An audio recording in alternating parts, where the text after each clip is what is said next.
ఈరోజు ఒక బజార్లో అందరూ నివసించేటువంటి ఒక బజార్లో మనం ఒక స్థలం కొనడానికి లేదు, ఒక బజార్లో మనం ఒక స్థలం కొనడానికి లేదు, అక్కడ మనం షాప్ పెట్టడానికి లేదు, ఒక ఇండస్ట్రీ పెట్టడానికి లేదు, ఒక హోటల్ కూడా పెట్టలేము.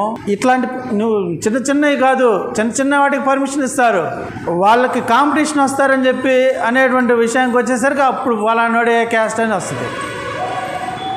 ఇల్లు బాడికి ఇచ్చేటువంటి వాళ్ళకు కూడా ఇప్పుడు డైరెక్ట్గా కులం పేర్లు మీరు ఏ క్యాస్ట్. నేను విన్నానండి, ఒంగోలులో ఒక మిక్సీ బాగు చేసుకునేటువంటి ఒక మెకానిక్కి ఒక ఇల్లు ఉంది.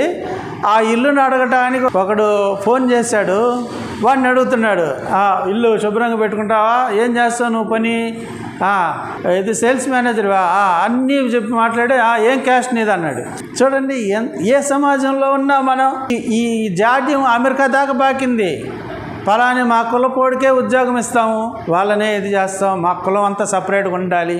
ఈ కులపు గజ్జి ఉంది చూసారా, ఈ గజ్జి ఆడదాకా బాకింది. మీకు సంగతి తెలుసో తెలీదు, నేను అఫీషియల్ న్యూస్ చెప్తున్నాను.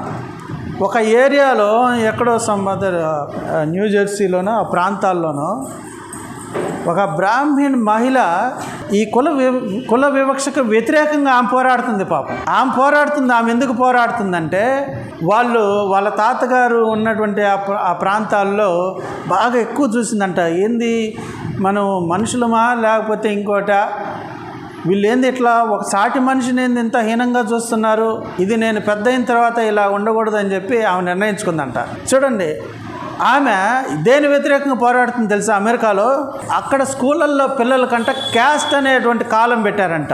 క్యాస్ట్ అనే కాలం పెట్టి ఎవరు ఏ క్యాస్ట్ అనేటువంటి ఇది తెలుసుకొని దానికి తగ్గట్టుగా వాళ్ళు చేస్తున్నారని విన్నాం.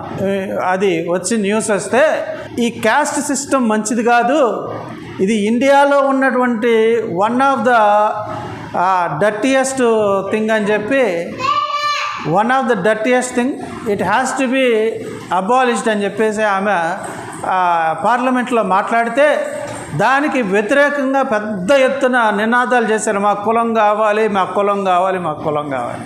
అయితే ఏమో గట్టిగా తగులుకొని కులం అనేటువంటిది చాలా పెద్ద డిస్క్రిమినేషను ఇండియాలో, ఇక్కడ అది ఉండకూడదు, ఇక్కడ ఇది మళ్ళీ దీన్ని భ్రష్టు పట్టిస్తారు, ఆధునిక భావాలతోటి ఉండేటువంటి ఈ యొక్క దేశాలను భ్రష్టు పట్టిస్తారు, ఆ గజ్జి తీసుకొచ్చి అంటిస్తున్నారు, వద్దని చెప్పి అబాలిష్ చేయించింది ఆమె నిజంగా.